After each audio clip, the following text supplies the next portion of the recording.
In My Mind podcast.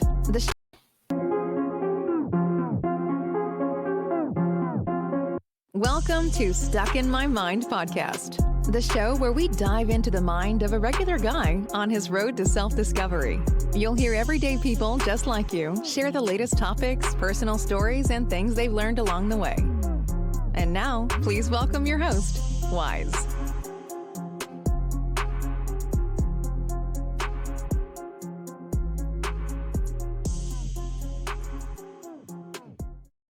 And welcome to another episode. I am your host, W-I-Z-E. I have a very special guest. He's an entrepreneur, author, business strategist. Welcome to the show, Alex Brueckmann. What's going on, Alex? Thank you very much for having me, Wise. How's it going? Pleasure's on mine. It's good, man. It's good. It's going good. Like, besides the weather, like how we were talking about before, life is good. So, all right. So, you're a business strategist. You help small businesses and businesses grow. Tell us a little something about what you do. Well, my background is actually 15 years in strategy consulting, mainly with large corporations and global brands.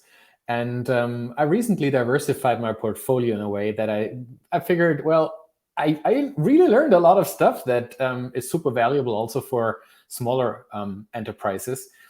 But these businesses typically don't have the funds or the time to invest in collaborations with big business strategy companies. It's kind of expensive and it kind of takes a lot of time to work with them. So there is value in understanding the tools, templates, and processes anyway, and applying them to your specific reality as a smaller business or even as a solopreneur. So I figured, why not repackage what I learned in a way that it's accessible to a broader audience? And it has been an interesting ride. Collaborating with smaller businesses brings its own challenges, of course, but it's actually really rewarding for me to see that the work that I do with these people is delivering results way faster than for large corporations, of course, because they just turn a bigger wheel. It just takes way more people to be involved. And it's really nice to be around when smaller businesses make the changes that yield results. I can imagine the feeling you get from seeing a small business succeed and do well, because you played a big part in if you help them grow, you played a big part in that, and that's life changing for people. It is. Like you don't see that when you help a big corporation, because again, it's a big corporation. Not to that degree, definitely not. Yes, yeah. But when you help a small business grow and become successful, is life changing for that small business owner.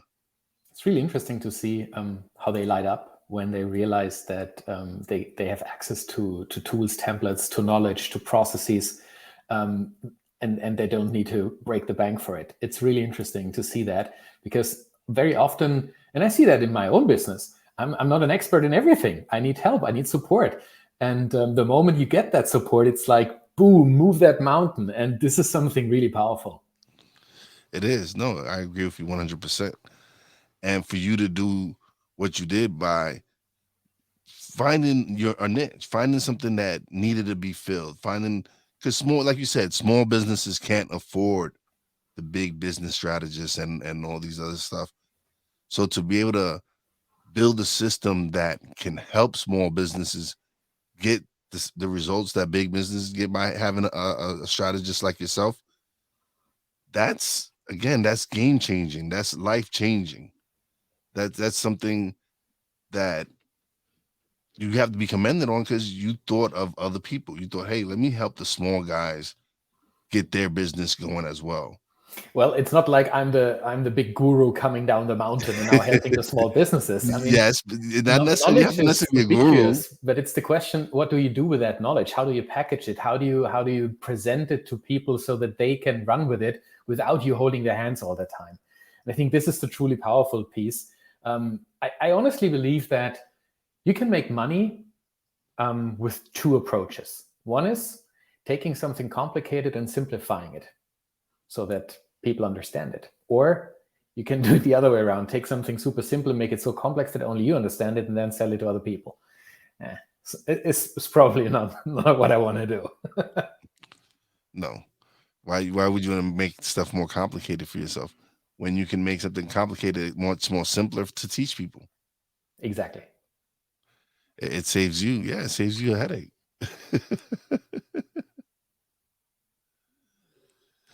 So okay, so you was also a former radio host. True. Tell us a little something about that. Well, it was kind of my first professional career path. I joined the radio station when I was 21 years old for a professional apprenticeship there.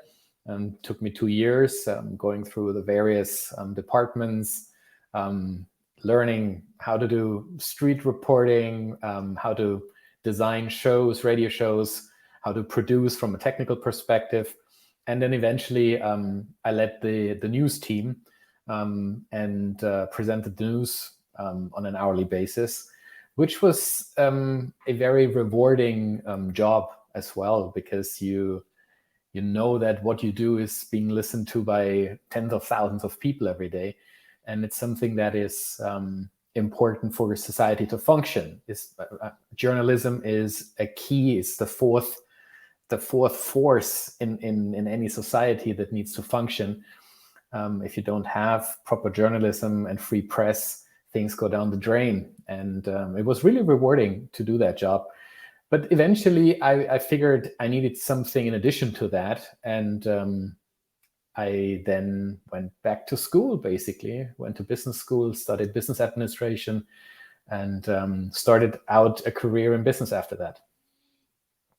Cool. And you're never too old for that. I was 28 when I started studying, so. Hey, listen. I was 44 when I started my podcast. See? Hey, listen, listen. That old saying, "Can't teach your old dog new tricks" is a lie. That's what we're here for. We're just here to grow and evolve and learn. So, listen, at 40 something, I started my own business, started my own production company, started my podcast, and here we go. And so for people to say that they can't do something because they're old, their age or whatever it is, that's just an excuse. Well, there are some limitations that come with age, of course. When you want to learn how to play the piano at the age of 50, your fingers are so stiff that you will never get to the speed and technique of a 10-year-old. But, of course not. But you can still learn basic stuff. Exactly. You can still hit the harmonies and impress people. Hey, listen, as stiff as it may be, you can still play something. You can learn something, even if it's Twinkle, Twinkle, Little Star, whatever. Exactly. The fact is that you can still learn something. And to be able to, like I said, in my 40s to learn, I've just learned how to edit audio, edit video, because I work in a casino.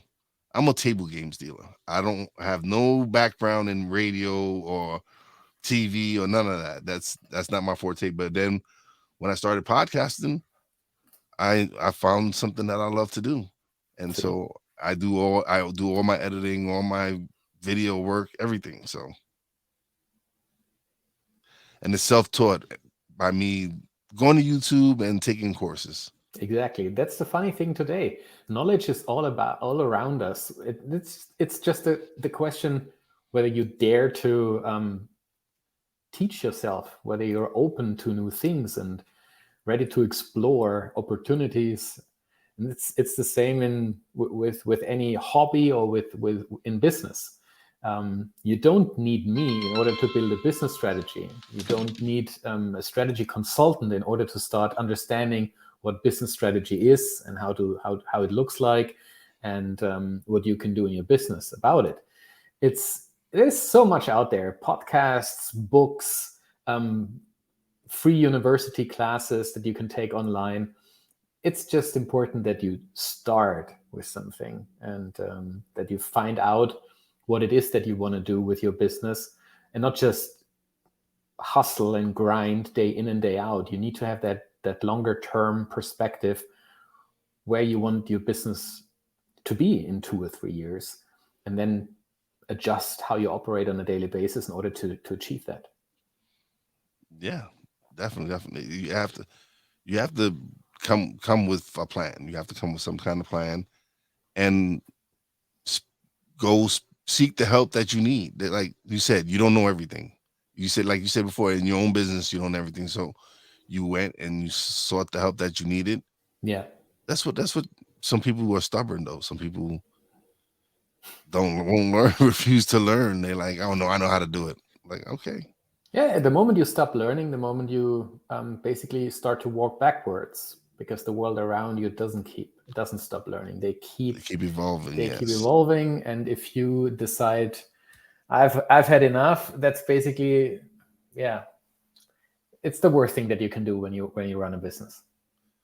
Yeah, you have to come around with the times. It's all right. So you're also an author, aren't you? Kind of, yeah. Kind of. What do you mean? Kind of. Are did you write a book? Yeah, well, two. See, so you're an author, man. What do you mean? Kind of.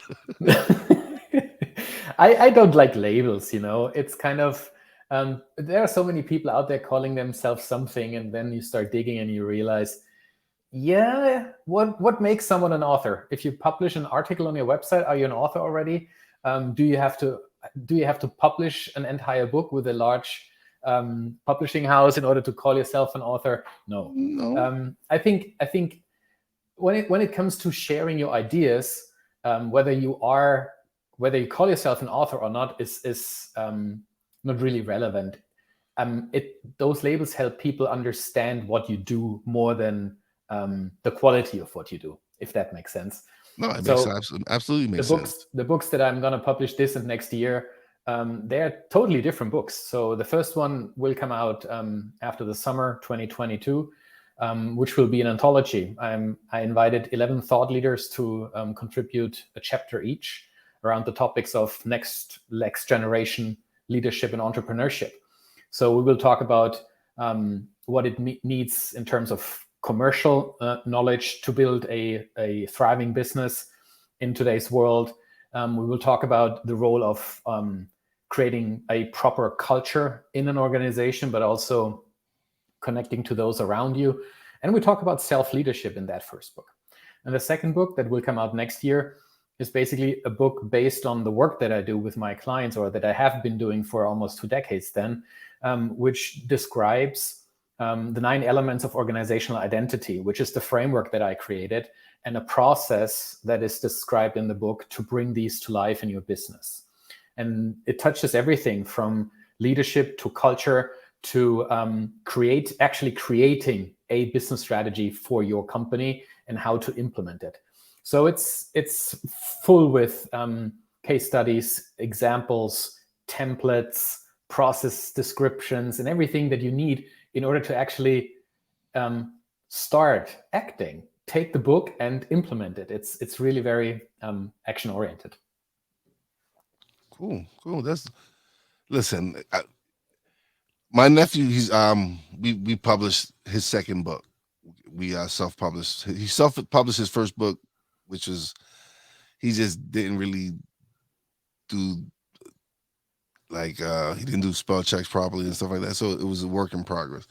The second book, though, we spent some time. We got a ghostwriter. We helped organize the book properly, and we self-published it. We just did it because I wanted to help him get his story out, and so to be able to help him do that, it was an amazing feeling knowing that, hey, we got his book published, we got it out on Amazon. We've made, some people have purchased it, some people have given it some good reviews, and to be able to help somebody achieve a goal and a dream, it's an amazing feeling. Absolutely. But all right, so let's see. So I'm gonna bring this back. I haven't done it in a while. It's a game I usually play. I haven't done it in a minute, but I'll bring it back for today, seeing that it's a rainy day outside. All right, it is called Would You Rather. So go ahead. It'd be two questions. It'd be two things. Would you rather one or the other? Would you rather pull a tooth with a pair of pliers, or brand yourself with a cattle prod. Either way, they're painful.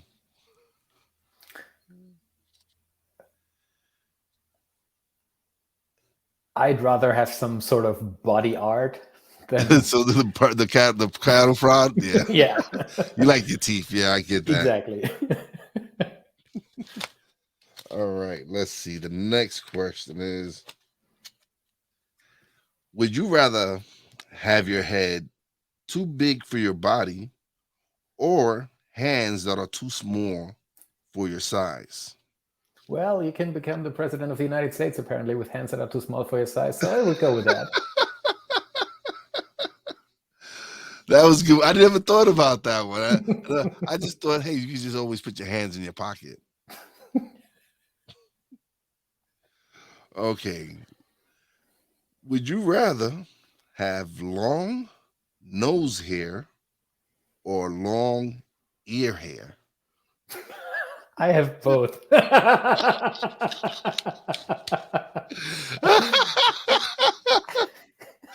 Oh man, that was funny.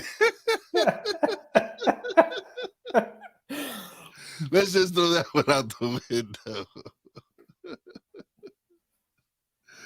Oh man. Oh man. Okay. Never be able to use search engines again, or never use your smartphone apps again.